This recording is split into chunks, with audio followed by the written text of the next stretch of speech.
একদম ভিন্ন স্বাদের এবং সবচেয়ে মজার একটা কাবাব রেসিপি আজকে আমার ভিউয়ার্সের সাথে শেয়ার করতে যাচ্ছি। সুলতান সুলেমানের প্রিয় কাবাব এটা, এই আইটেমটা। আর এই কাবাবের নাম হচ্ছে সুলেমানি কাবাব। এই কাবাবটা এতটা পরিমাণ সফট, জুসি অ্যান্ড টেন্ডার, মুখে দিলেই গলে যাবে। আর যারা কিনা নতুন রাঁধুনি আপুরা আছেন অথবা ব্যাচেলার অথবা স্টুডেন্ট আপুরা আছেন, তারাও ইজিলি এই কাবাবটা বানিয়ে ফেলতে পারবেন। আর এটা এতটা ইন্টারেস্টিং লেগেছে আমার কাছে বানানো, মনে হচ্ছে সবাই এটা প্যারা ছাড়াই বানাই ফেলতে পারবে।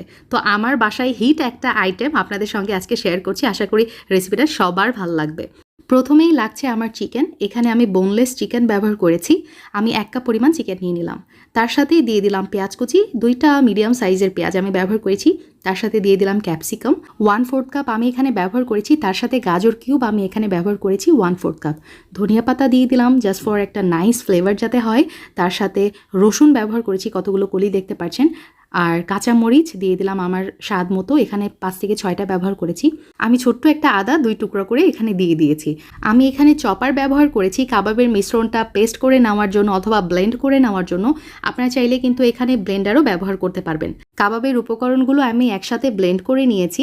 তারপরে আমি এখানে পাউরুটি অ্যাড করে দিলাম। আর পাউরুটিটা আমি ব্যবহার করেছি এটা জাস্ট ফর বাইন্ডিং।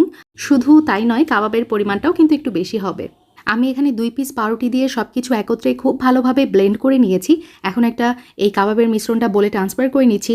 এখন কিছু ইনগ্রিডিয়েন্টস আমি কাবাবের মিশ্রণে অ্যাড করে দিচ্ছি। কর্নফ্লাওয়ার 2 চা চামচ, লবণ 1.5 চা চামচ, গোলমরিচের গুঁড়া 1/2 চা চামচ, গরম মশলার গুঁড়া অথবা যে কোনো কাবাবের মশলা এখানে আমি 1 চা চামচ ব্যবহার করেছি। তার সাথে দিয়ে দিলাম হচ্ছে টমেটো সস, আমি প্রায় 1 টেবিল চামচ ব্যবহার করেছি। এবং স্পেশাল এবং শাহি একটা ফ্লেভার নিয়ে আসার জন্য আমি ঘি ব্যবহার করেছি এখানে 1 চা চামচ।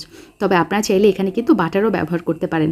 আর সুলতান সুলেমানের প্রিয় কাবাব, বুঝতেই পারছেন এটার কিন্তু টেস্টটাই হবে অন্য লেভেলের। এখন যেটা করব, কাবাবের হাফ অংশ আমি পাইপিং ব্যাগে উঠিয়ে নিয়েছি।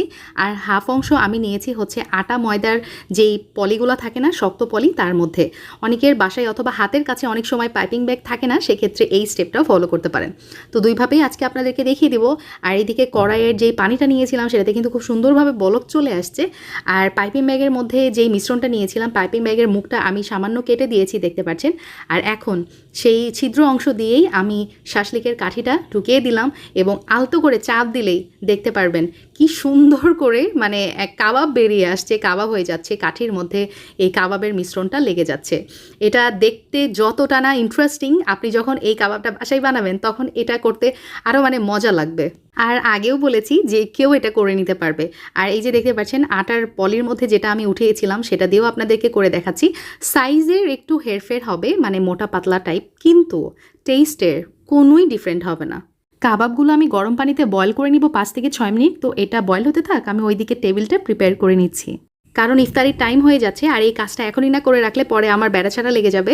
তো সেই জন্য আমি যেটা করছি, আগেই টেবিল কাভারটা আমি পরিয়ে নিচ্ছি। আর এটা আমার নতুন টেবিল কাভার, যেটা আমি হুমাশা লাইফস্টাইল পেজ থেকে কিনেছি। আলহামদুলিল্লাহ আমার কাছে এই ফ্লোরাল প্রিন্টটা এত ভালো লেগেছে।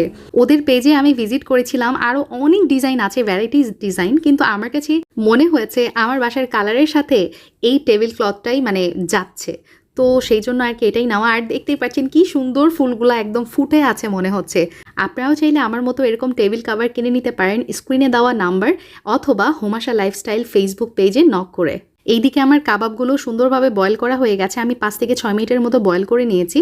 আর এখন আমি জাস্ট গরম পানি থেকে তুলে সাথে সাথে ঠান্ডা পানিতে চুবিয়ে রেখেছি, মানে বরফ ঠান্ডা পানিতে। আর দেখতেই পাচ্ছেন আমার কাবাবগুলো কিন্তু একদম রেডি আর একদমই সফট হয়েছে মাশাল্লাহ। এখন আমি একটা প্যানের মধ্যে বাটার নিয়ে নিয়েছি। তবে আপনারা চাইলে এটা নর্মাল কুকিং অয়েলেও ভেজে নিতে পারেন। বাটার দিলে খুব সুন্দর নাইস একটা ফ্লেভার হবে, এই জন্যই আমি বাটারটা অ্যাড করেছি। আর এখন যেটা করব এটা হচ্ছে সটে করে নিব একটু বাটারের মধ্যে। জাস্ট ব্রাউন কালার চলে আসলেই আমি এটা চুলা থেকে নামিয়ে নিব। কারণ যেটা কাবাবগুলো বয়েল করার পর অলরেডি কুক হয়ে গেছে, এটা আর এক্সট্রা করে কুক করার কোনো কারণ নেই। আর এটা বেশি কুক হয়ে গেলে আবার হার্ড হয়ে যেতে পারে, জুসিনেসটা থাকবে না পরে। তো ডান মাশাল্লাহ, একদম ইফতারের আগে আমি খাবারগুলো সব টেবিলে নিয়ে আসছি। আর এই যে দেখতে পাচ্ছেন আমার টেবিল ক্লথটা কি সুন্দর লাগছে। হুমাশা লাইফস্টাইল পেজ থেকে একদমই রিজনেবল প্রাইসে আমি এই টেবিল কাভারটা পেয়েছি। ঈদের জন্য একবারে নিয়ে নিলাম। সো আজকের আমার রেসিপি কেমন লেগেছে প্লিজ লেট মি নো। ভালো লাগলে give me a Thums up. আবার দেখা হবে। আল্লাহ হাফিজ, আসসালামু আলাইকুম।